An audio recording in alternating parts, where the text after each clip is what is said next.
pessoal! Estou retomando os vídeos aqui no canal. Peço a vocês que compartilhem esse conhecimento o máximo que vocês puderem, para que ele possa chegar ao maior número de alunos. Não esqueçam, se você gostar do vídeo, deixe o seu like, ative o sininho e inscreva-se no meu canal. E hoje eu venho falar para vocês sobre as leis básicas da genética. Isso mesmo, as famosas primeira e segunda leis de Mendel. Bem, de onde elas vieram? O que elas buscam explicar? Gregor Mendel era um monge agostiniano que buscava entender sobre hereditariedade. Ele buscava saber como as características eram transmitidas entre as gerações. Para isso, ele realizou experimentos usando plantas de ervilhas. Bem, por que Mendel escolheu essas plantas?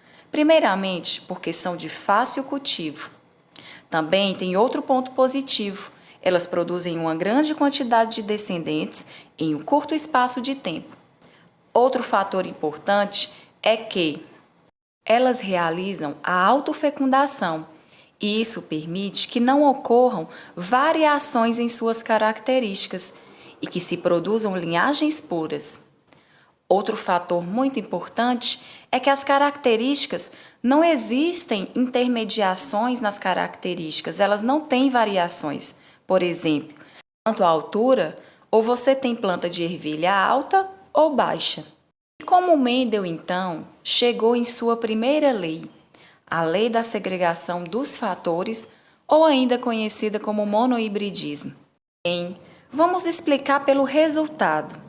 O que significa essa lei?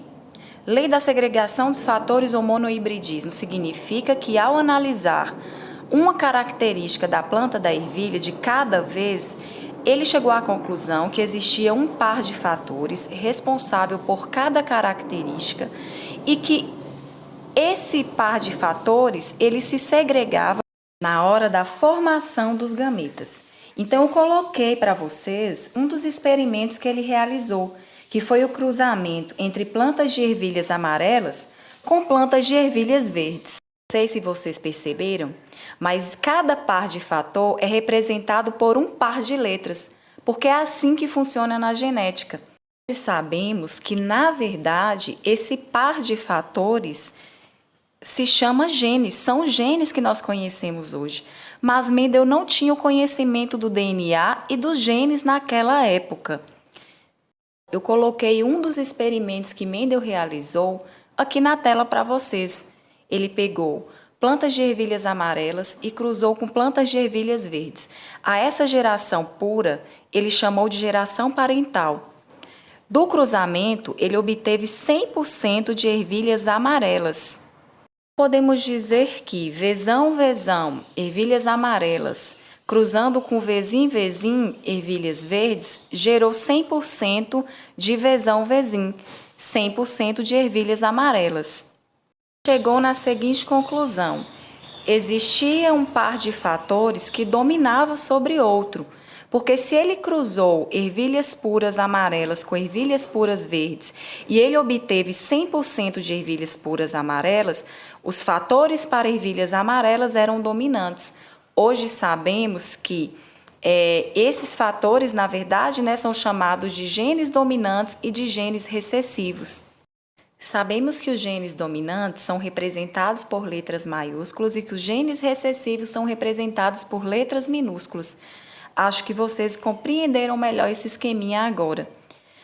Bem, ele fez então a autofecundação das ervilhas amarelas e ele obteve o resultado na geração F2 de 3:1, ou seja, cada 4 plantas de ervilhas, 3 eram amarelas e 1 era verde. Vamos então resumir a primeira lei de Mendel. Vejam, Mendel descobriu que cada característica da planta da ervilha era expressa por um par de fatores que segregavam na formação dos gametas. Eu coloquei como exemplo os gametas dos seres humanos. A segunda lei de Mendel, ela foi descoberta com experimentos muito semelhantes aos da primeira lei, porém, Mendel analisou não só uma característica, mas duas características da planta ao mesmo tempo.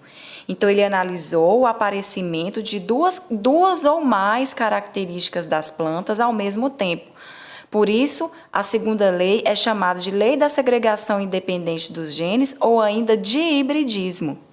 Descobriu que, ao se analisar duas ou mais características, os pares de fatores responsáveis por essas características se segregavam independentemente para os gametas.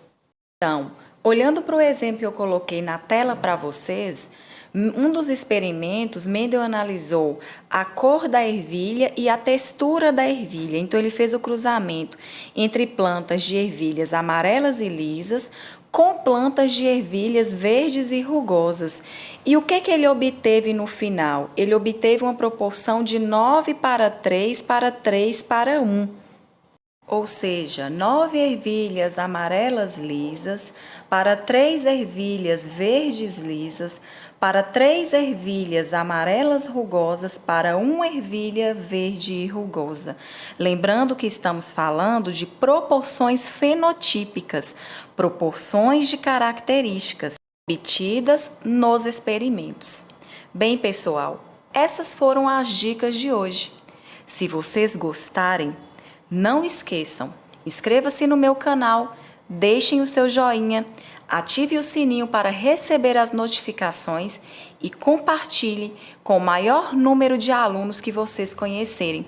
Até a próxima, com resolução de questões sobre esse assunto.